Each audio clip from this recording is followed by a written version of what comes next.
갈라디아서 3장 6절부터 9절인데요. 6절 보겠습니다. 갈라디아 교회들에 편지하고 있는 바울은 이제 구약을 언급하고 있습니다. 이는 유대인들을 대상으로 논증하고 있음을 나타낸다고 볼 수 있어요.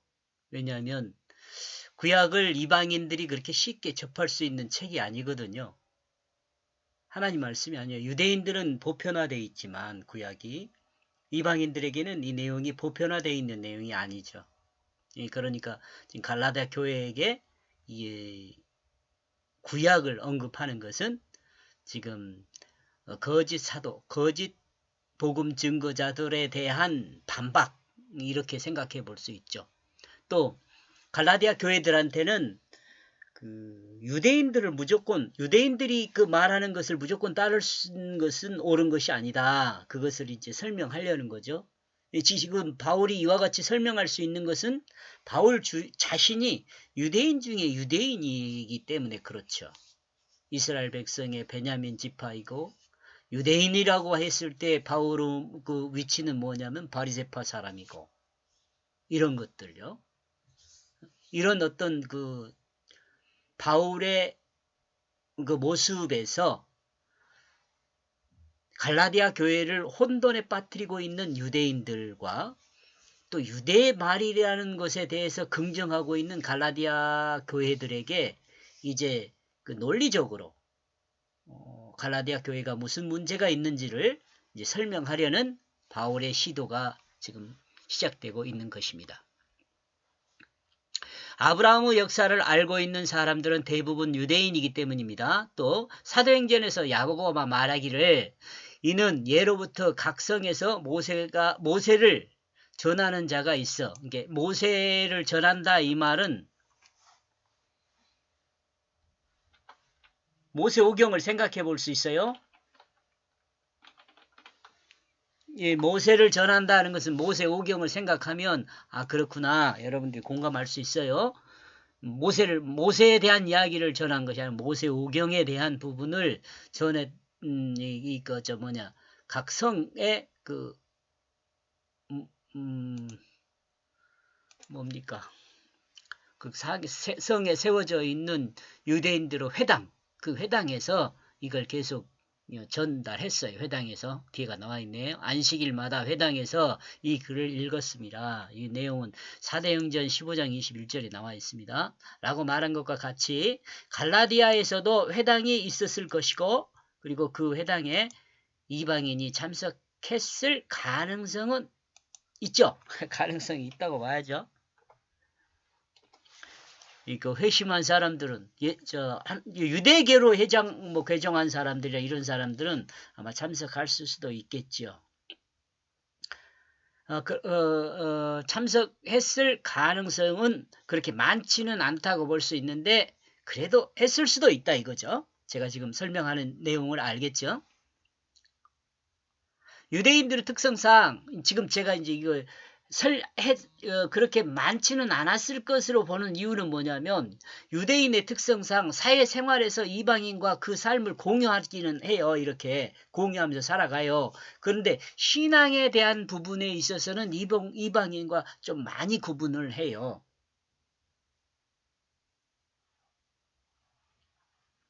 이 내용은 유대 문화를 좀 알면 여러분들이 좀 그 책이라든가 이런 것들을 통해서 공부하면 여러분 충분히 공감할 수 있는 내용입니다. 그러므로 이 내용은 모세의 성경을 알고 있는 사람에게 증가하는 내용이라 볼 수 있어요.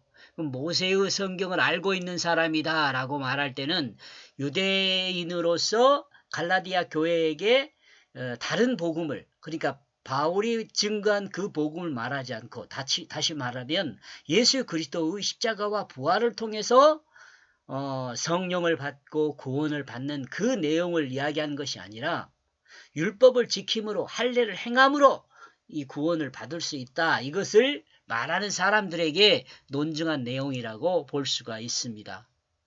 이게 전체적으로 제가 한번 이야기를 한 거니까 그러면 과연 그러한가? 6절에서 한번 보겠습니다. 아브라함이 하나님을 믿음에 이것을 그에게 의로 정하셨다 함과 같으니라. 개역성경 내용입니다. 이를 번역한 내용은요, 마치 아브라함이 그 하나님께 설득된 것과 같다. 바울은 하나님 말씀인 구약을 통해 하나님의 백성은 믿음으로 의롭게 된다는 것을 설명하고 있습니다.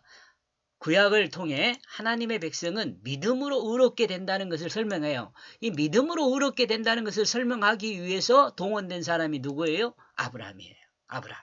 아브라함의 믿음이 어떻게 해서 하나님께서 의로 인정해 주셨나? 아브라함도 그렇고 그 롯도 그렇고 인정해 주는 거예요. 하나님 앞에 사실 인간 그 누구도 의롭다고 인정할 만한 사람이 없어요. 하나님 앞에서. 근데 다만 하나님이 의롭다고 인정해 주는 거예요. 무엇을 가지고? 믿음을 가지고.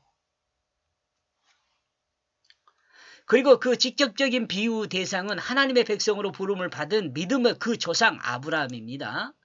인간이 하나님께 의롭다 인정함을 받는 것은 아브라함이 의롭다고 인정함을 받은 것과 같은 그 방법으로 인간이 의롭다고 인정함을 받아요. 이것을 설명할 겁니다. 아브라함은 믿음을 통해서 하나님께 어떤 결과를 얻었다는 것이다. 자, 아브라함은 믿음을 통하여 하나님께 어떤 결과를 얻었다는 거예요. 그 하나님께 어떤 결과를 얻었어요. 그러니까 아브라함의 믿음을 통해서 하나님께 결과를 얻었는데 그 아브라함이 행함을 통해서 그 결과를 얻은 것이 아니고 믿음을 통해서 그 결과를 얻었단 말이에요. 근데 그 결과는 설명하겠죠?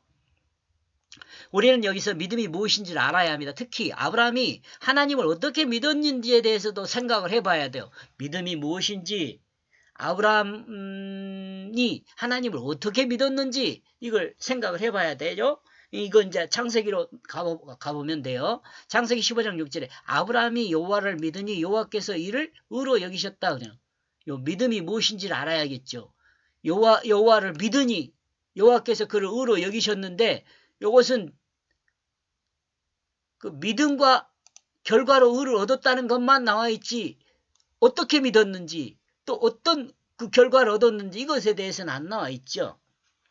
이에 대해서 히브리서 언급을 어떻게 하고 있냐면 히브리서 11장 1절에 믿음 바라는 믿음은입니다. 믿음은 바라는 것들의 실상이요 보지 못한 것들의 증거라고 말합니다. 믿음은 바라는 이것도 지금 설명을 좀 해야겠잖아요. 그렇죠? 자, 그렇다면 사전적인 의미는 어떤 것인가? 이 믿음의 사전적인 의미를 한번 생각해 보는 거예요. 믿음은 마음, 신학이라고 하는데 성경에서는 특히 하나님 말씀에 대한 신뢰를 말합니다. 모두 아는 것이지만 하나님과 그리스도는 같은 한 하나님이죠. 다만 인간을 이해를 돕기 위해서 말씀하신 하나님과 말씀인 하나님을 구분하여 우리에게 계시할 뿐이에요. 예수 그리스도 따로 성부 하나님 따로 이 따로가 아니고 하나님께서 말씀하셨어요.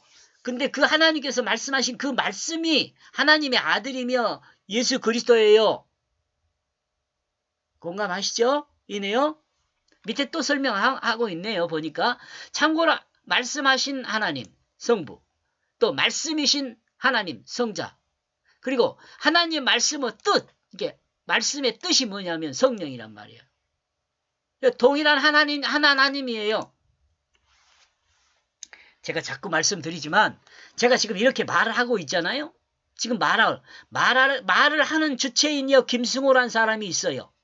근데 이 지금 소리나 언어 지금 여기 화면상의 문자 이런 것은 뭐예요? 제가 표현한 내용들이잖아요. 뜻을 여러분에게 전달하기 위해서 요 말씀, 이 소리의 의미를 담은 이 소리, 이거하고 요 그림자 같은 이 문자, 이 문자의 또 의미를 담았잖아요. 그죠? 그거하고 구분할 수 있어요?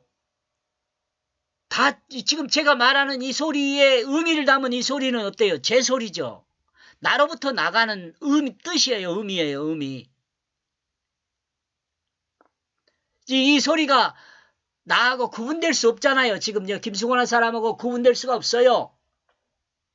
나 따로 있고 또 말 따로 있고 또 전달하는 의미 따로 있고 그렇지 않아요. 그죠? 나와 이 말하는 소리, 이 소리의 소리와 의미는 한 존재죠. 한 존재. 하나님도 마찬가지예요. 지금 제가 절을 들어서 설명을 했는데 하나님도 마찬가지라면 앞에 설명하고 있는 건 말씀하신 하나님 성부, 말씀이신 하나님 성자, 말씀의 의미인 하나님 성령 이렇게 이해하면 돼요. 이것이 삼위일체예요. 이런 의미를 이런 설명을 할 필요가 없어요. 그러니까 성경에는 삼위일체란 말이 필요가 없어요. 나중에 후대 인간들이 사람들이 신학하는 사람들이 맨 처음에는 뭐 어거스틴부터 시작했다고 그러기도 하고 터툴리온부터 시작했다고 하기도 그래요. 이 삼위일체론의 그 근원지가 터툴리안이 바울의 제자잖아요. 이제 그런 사람들에 의해서 시작이 됐다 그래요. 그래가지고 이제 칼빈이나 루터나 개혁주의들에 의해서 많은 그 논쟁 또 사람이 죽기까지 하잖아요. 이 논쟁 때문에. 근데 그때 당시에는 이해를 못했으니까 그러죠. 삼위일체란 말이 구태여 필요가 없어요. 당연한 거예요. 그건. 하나님 따로 있고 하나님 말씀 따로 있고 하나님 말씀의 뜻 따로 있고 말이 안 되잖아요. 이거. 다만 이와 같이 성경이 설명하고 있는 이유는 우리가 이해할 수 있도록 설명하기 위해서 이 언어를 구분한 거죠. 이해했을 거라고 생각하고 다음 넘어갑니다. 우선 일반적으로 사회에 통용되는 믿음이란 단어는 여기도 여러분 조금 생각을 좀 동원해야 돼요. 자, 일반 사회에서 통용되는 이 믿음이란 단어는 어떻게 되냐면 과거를 바탕으로 미래를 향하여 기대하는 것이며, 그죠? 과거를 바탕으로 미래를 향하여 기대하는 것이에요. 미래를 바라보는 현재 소유한 행동 이전의 마음가짐이란 말이죠. 이건 제가 정리한 거니까 조금 제가 어눌하게 정리했을지도 몰라요. 여러분이 또 연웅하시면 이 내용을 다시 정리해 보세요. 데피니션 해가지고 다시 정리를 해보면 돼요. 제가 이 일반적으로 사회에서 말하는 그 믿음이라는 것은 뭐냐면은 자기의 경험된 지식이 있잖아요. 모든 사람은 경험된 지식을 갖고 있어요.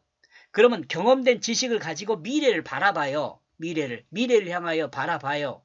그러면서 이 지식을 가지고 미래에 대한 것을 점치는 것이 아니고 논리적으로 이렇게 되겠다라는 믿음을 갖게 되는 거예요.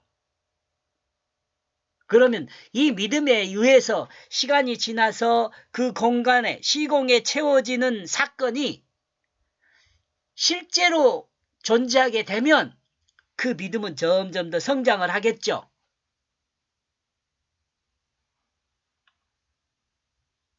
그러니까 이 성장, 이게 사건을 경험하기 이전에 가진 마음가짐이 믿음이에요.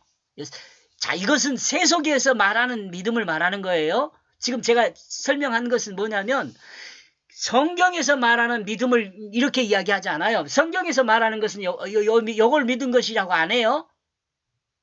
세상에서 통속적으로 통용되는 믿음이 이런 거란 말이죠. 그러므로 이 미래를 기대하는 마음가짐이 없는 어떤 행동도 불가능합니다. 세상에서는요. 그러므로 행동을 통해서 이 미래를 바라보는 행동 이전의 그 마음가짐을 소유할 수 없습니다. 어떨 때요? 이 앞에서 미래에 대한 기대의 마음가짐이 없을 때는 여러분 믿을 수 없는 일을 행하는 사람이 있어요? 그 말이에요. 지금 여기서 설명하는 내용이요. 불확실한 미래를 아무런 근거 없이 행동하는 사람은 있을 수 없죠. 공감하죠? 인간은 행동 이전의 생각이 있고 이 생각은 좀 더 구체적이며 사실에 가까운 미래를 보장받는 쪽으로 움직이는 거예요. 자, 일반적인 사회에서 말하는 통속적인 믿음을 말하는 거예요. 그리고 이 믿음은 자기가 원한다고 해서 믿어지는 것이 아닙니다. 특히 그리스도 복음을 믿을 수 있는 것은 하나님의 은혜가 없이는 불가능합니다. 그러므로 자, 그리고 이 믿음은 아닙니다. 여기까지 정리를 하고 성경에서 말하는 믿음에 대해서 이렇게 이야기할 겁니다. 이제 특히 요것은 에베소 2장 8절 내용이에요. 그리스도 복음을 믿을 수 있는 것은 하나님의 은혜가 없으면 불가능하다. 에베소 2장 8절에 말씀하고 있어요. 그렇다면 아브라함의 그 믿음은 어떤 것일까요? 자, 여기 앞에서는 일반적인 사회에서 통용되는 믿음이란 단어에 대해서 생각을 해봤어요. 그러면 성경에서 아브라함의 그 믿음을 어떻게 말하고 있는가? 이걸 한번 보자고요. 아브라함은 갈대 우르에서 하나님의 부름을 받을 때 하나님의 말씀을 믿음으로 순종하였습니다. 창세기 12장 1절에서 3절요. 또 아브라함은 시험을 당할 때 믿음으로 이삭을 드렸다고 기록하고 있습니다. 히브리서 11장 17절. 창세기도 있어요. 이 내용이. 이 내용을 확인하면 불확실한 미래를 믿음으로 확실한 것으로 행하면, 자, 틀리죠. 우리가 인간 사회 통속적인 일반 사회에서는 확실한 믿음이 있어야, 믿을 수 있어야 이 일을 해요. 믿을 수 있어야. 그런데 하나님의 말하는 그 믿음은 불확실한 미래가 확실한 현재로 구체화되지 않았을지라도 이걸 믿는단 말이죠. 틀리죠? 자, 불확실한 미래를 믿음으로 확실한 것으로 행하면 그 불확실한 미래가 확실한 현재로 구체화되는 것을 확인하게 됩니다. 아브라함을 통해서 그래요. 그러므로 아브라함의 믿음은 불확실함 속에서 하나님 말씀을 의지하여 확실한 그 하나님에 기대하는 것을 할 수 있습니다. 하나님이 불확실한 속에서도 하나님 말씀을 믿음으로 그냥 행하게 되면 확실한 사실이 내 삶에 일어나요. 역사적 사실로 일어나요. 믿음이 일반 통속적인 사회의 믿음과 성경이 말하는 믿음은 약간 차이가 있어요. 이는 일반적인 사회에서 통용되는 그 믿음과 좀 다르다는 거죠. 그러므로 믿음의 가장 큰 강점은 불확실함 속에서도 하나님의 약속을 붙들고 시간과 허락한 장소에서, 요거 시간과 허락한 장소라는 것은 하나님이에요. 하나님이 허락한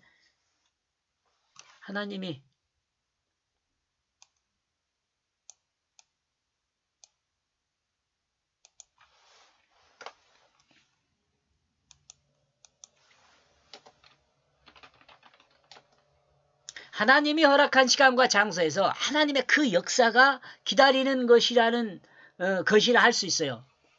좀 요것도 여러분 좀 빨리 하면 안 되는데 천천히 하는데 나보다 여러분이 똑똑하니까 여러분 잘 이해할 수 있을 걸로 생각해요. 저는 좀 많이 부족해요. 그러니까 여러분 똑똑하니까 예. 하나님이 허락한 시간과 장소에서 하나님의 그 역사를 기다리는 것이라 할 수 있어요. 뭐가요? 믿음이 그렇다는 거예요. 믿음은 믿음은 하나님이 허락한 시간과 장소에서 하나님의 그 역사를 기다리는 것이라고 할 수 있어요. 믿음은. 불확실함 속에서.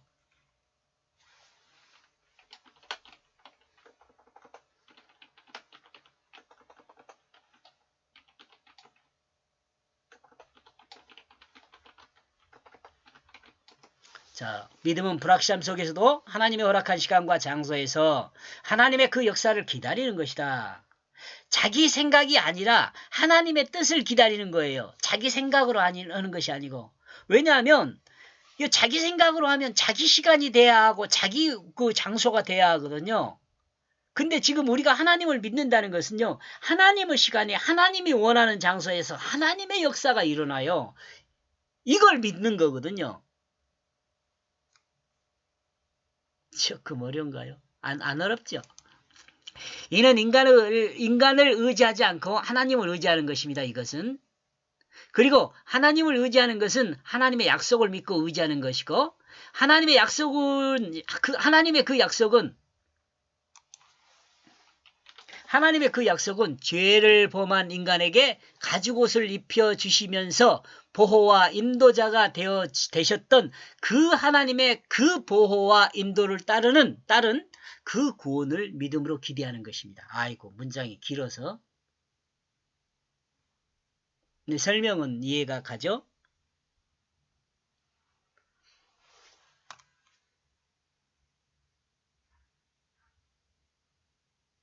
하나님은 죄를 범한 인간을 다시 회복하기로 작정하셨고 그 구속 경륜을 이룬 경륜인 그 구속 경륜이 예수. 여기서 구속 경륜이라는 것은요, 구속은 정해진 질서를 말해요. 제가 경륜을 어떻게 이해하고 있냐면 질서예요. 질서. 우리가 구원을 받을 때 질서 있게 구원이 돼요. 여러분, 이 질서를 설명하기 위해서 구원의 서정이라는 것이 있어요. 이 구원의 질서를 설명하기 위해서 구원의 서정이라는 거 있어요. 근데 이 구원의 서정도 논리적으로 많은 다툼이 있어요. 그래서 루터파가 생각하는 구원의 서정이 다르고 또 칼빈이 생각하는 개혁주의 중에서도 칼빈이 생각하는 구원의 서정이 다르고 알미니안주의들이 말하는 구원의 서정이 다르고 다 그래요. 그런데 제가 생각할 때는 조금 크게 다른 건 없어요. 거의 서로 서로 조금씩 이해하면 다 이해할 수 있는 내용들이에요.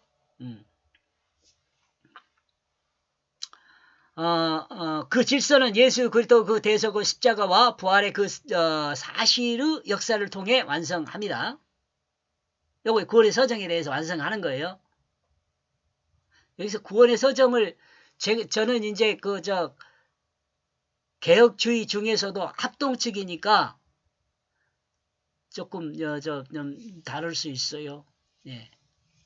구원의 서정을 써줘야 하나요? 안 써줘도 되죠. 구약의 믿음도 이 약속을 믿음으로 구원에 이르고 신약에서도 마찬가지예요. 이 약속을 믿음으로 구원에 이르게 돼요. 구약과 신약을 역시 둘 다 믿음을 통해서 하나님의 약속의 믿음을 통해서 구원에 이르게 돼요. 간단하게 믿음은 이 믿음에 대해서 이제 불확실함 속에서도 믿어야 할 그 믿음에 대해서 설명을 하면 간단하게 믿음은 우리가 믿는 것은요, 예수 그리스도 십자가 부활을 믿는 거예요. 여러분, 이거 간단하지만 여기 핵심에서 벗어나면 안 돼요. 죄송합니다. 이거 제가 죄송할 것까지는 없는데 여러분, 하나님이 그렇게 정해놨어요. 우리가 믿는 것은 대상은 뭐냐? 사실은 하나님이죠. 근데 하나님 중에서도요, 예수 그리스도 십자가와 부활을 믿는 믿음이 있어야 돼요. 이 믿음은 하나님의 구속사를 믿는 것이고 구속사, 인간을 구원하기 위한 역사, 계획된 역사, 또 계획된 약속 이런 거예요. 구속사. 하나님의 그 약속된 구속사라 그래야겠네. 하나님의 그 약속된 구속사를 믿는 것이고 이 구속사를 믿는 것이 곧 성경을 믿는 것이며 왜? 이 약속된 구속사가 다 어디에 있어요? 성경에 있어요. 성경을 믿는 것입니다. 성경을 믿는 것이요. 성경을 믿는 것이며 성경을 믿는 것이다. 것이다. 뭘로 또 써놨어? 이렇게. 성경을 믿는 것이요. 그러므로 성경을 믿는 것은 뭐냐면 성경이 하나님 말씀임을 믿는 거예요. 여기서 벗어나면 안 돼요. 알았죠? 이것을 벗어나면 저 단수 올라가요. 그리고 하나님과 관계없는 사람인데요.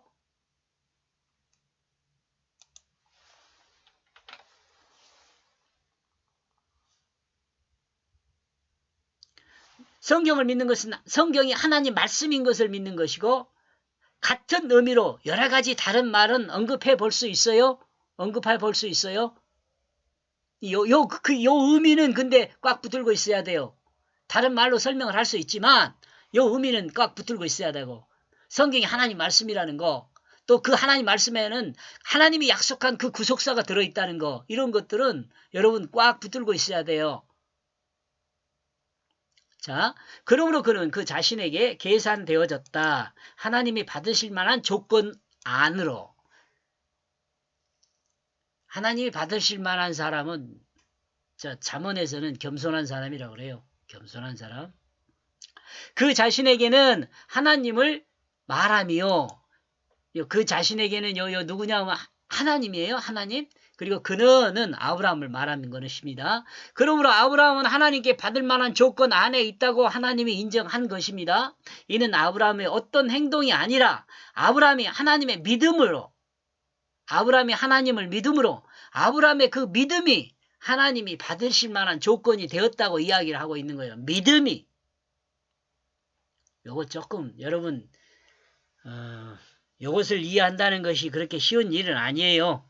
왜냐하면 먼저 내 안에 지식을 갖고 있기 때문에 그래요. 내가 먼저 나한테 있는 이 지식이 하나님의 말씀과 늘 충돌해요. 늘 충돌해. 이게 늘 자신과의 싸움에서 이겨야 돼요. 복음이 이겨야 되죠. 내가 이겨보면 곤란하죠. 아브라함은 불확실한 미래를 하나님을 믿음으로 하나님께 인도하신 대로 따랐습니다. 하나님께서 인도하신 대로 따랐어요. 그러므로 하나님을 따르는 그 아브라함의 믿음에 하나님은 하나님의 그 역사를 진행하셨습니다. 이 모든 것은 아브라함이 하나님을 믿고 하나님의 뜻을 따라 행했기 때문에 그렇습니다.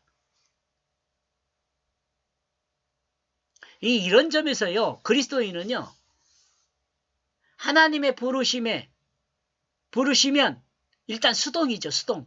내가 자의적으로 한 것이 아니니까 수동으로 하지만 그 부르심에 순종하는 것, 그건 능동이 되어야죠. 그러니까 하나님과 인간과의 관계에서 하나님의 역사를 우리가 행할 수 있으려면은 우리가 수동형이면서 능동적인 인간이 되어야 돼요. 이 헬라에서는 이걸 표현이 돼 있어요. 디퍼런트 동사라고 있어요. 그 디퍼런트 동사는 신기하게도 수동형 능동을 표현할 때 이 동사를 써요. 그러니까 저를 가르친 선생님께서는 이것이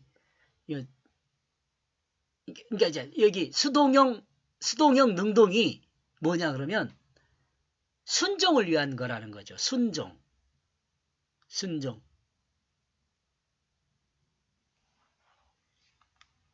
그 말 이해하겠죠?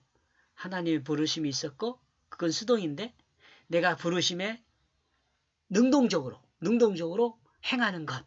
이것은 능동이잖아요. 그러니까 수동형 능동. 이것은 둘 합하면 뭐예요? 순종이란 말이죠. 순종. 아브라함의 그 행함에 실수가 여러분 알고 있지만 여러분 아브라함의 행함에 실수가 있잖아요. 있어요. 더러는 문제가 있었을지라도 하나님은 그 아브라함의 믿음을 보시고 언제나 함께 하시며 그를 새롭게 인도하고 또 길을 보여주시며 아브라함의 그 불가능함 속에서도 하나님은 아브라함의 믿음 위에 확실한 미래를 보여주셨습니다. 그리고 하나님이 함께 하심을 경험한 아브라함은 현재를 통해 더욱더 하나님을 의지할 수 있게 되었습니다. 나와 여러분이 신앙이 성장한다는 거 있잖아요. 신앙이 성장하는 것은 마치 아브라함과 같아요.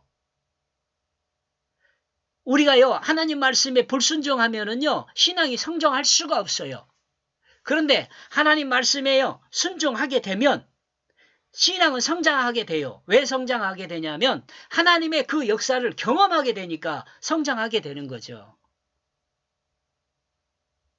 근데 아브라함의 믿음도 성장할 수 있었던 것은 하나님께서 아브라함에게 말씀하셨고 하나님께서 말씀하신 그 내용을 순종함으로써 하나님의 역사를 자신의 삶에 채워갔어요. 그러니까 더욱더 하나님을 믿을 수 있게 되는 거죠. 나와 여러분도 마찬가지라는 거예요. 하나님 말씀을 읽고 하나님 말씀에 의해서 설득되어져서 하나님 말씀에 순종하게 되면 나와 여러분의 삶 안에 하나님의 역사를 채우게 돼요. 하나님의 역사를 채우게 되면 하나님을 경험하는 것이 되잖아요. 그러니까 믿음이 더욱더 성장하게 되는 거죠. 맨날 믿음이 안 큰다고 그따구 소리 하지 말고 하나님 말씀을 한번 행해 보세요. 삶에서 진짜 큐티하면서 큐티도 그냥 대강 하지 말고 큐티 하는 거, 저 가끔 이제 인터넷에 큐티 한 사람들 올린 거 보니까 적용이 너무 약해요. 아주 적용이 구체적이어야 돼요. 적용을 구체적으로 하지 않으면 하나님이 나중에 이제 믿음이 아주 많이 성장하게 되면 하나님의 인도하심이 눈에 보여요. 그런데 아직 큐티가 서투르게 되면 하나님의 역사하심이 눈에 안 보여요. 그러니까 자꾸 삶이 갈짓자로 가는 거죠. 그런데요, 하나님의 인도하심이 뚜렷하게 보이면 이 갈짓자가 아니라 보이는 그 길 따라가면 돼요. 마치 누구처럼? 아브라함처럼.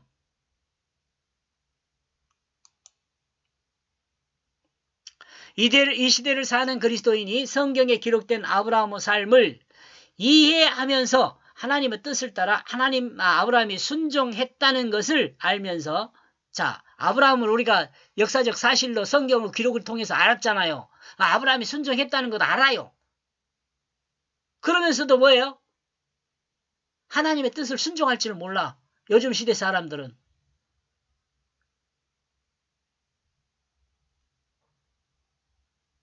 그러나 분명한 것은 아브라함의 순종은 그 마음의 진실에 근거한 순종임을 이해할 수 있습니다.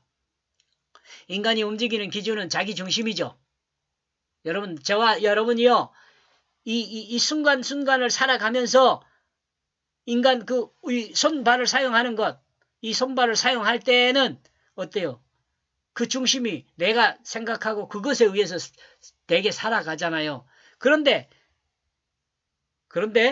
자기 중심은 자신의 유익 쪽으로 기울어 있어요. 요즘 사람들 어때요? 손에는 눈곱만큼도 눈곱 얼마 눈곱이 그 눈물이 굳어져서 뭐 먼지가 이렇게 모여져서 뭐 등등 그런 의미로 아주 작게 생기잖아요. 그만큼 그만큼도 양보를 안 하려고 그러잖아요, 우리가. 그리고 자기 유익은 욕심이며 이 욕심은 거짓을 동반합니다. 여러분 가만히 생각해 보세요. 왜 욕심이 거짓을 동반하는지.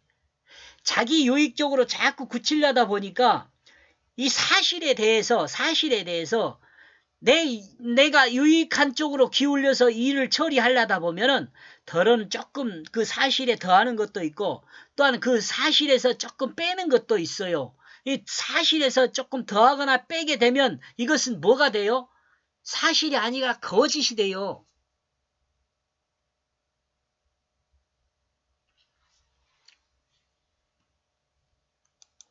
그래 일반 사람들은 대개 늘 삶에 거짓이 섞여 있죠. 그러나 아브라함은 진실을 따랐습니다. 자신의 정욕을 따라 정욕을 따라 더해지거나 빠진 것이 빠진 것이 없는 있는 그대로를 인정하고 진실을 따르는 순종이 있었습니다. 여러분 아브라함의 삶을요 한번 자세히 보세요. 보면은 있는 그대로 사실을 주로 이야기를 해요. 나중에 애굽 왕 앞에서나 아말렉, 아비멜렉 앞에서는 거짓말 한 것 같이 여러분 느껴질 수 있죠. 마음 중심에는 사실은 조금 거짓이 섞였을 수도 있어요. 근데 실질적으로 밖으로 나오면 그 말에는요 다 사실이에요.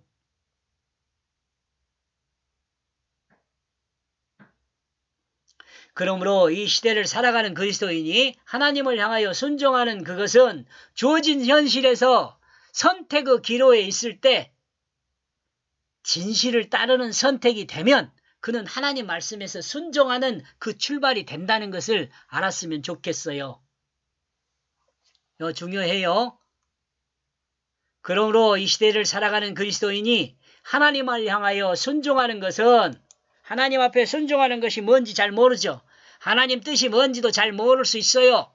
이런 때에는 주어진 현실에서 선택의 기로에 있을 때 진실을 따르는 선택이 되면 그는 하나님 말씀에 순종하는 그 출발이 된다는 것을 알았으면 좋겠다. 이런 겁니다. 6절을 정리하면요. 마치 아브라함이 그 하나님께 설득된 것과 같다. 그러므로 그는 자신에게 계산되어졌다. 하나님이 받으실 만한 조건으로. 받으실 만한 조건이 된 거이 뭐예요? 믿음이죠, 믿음. 여기까지 보겠습니다. 고맙습니다.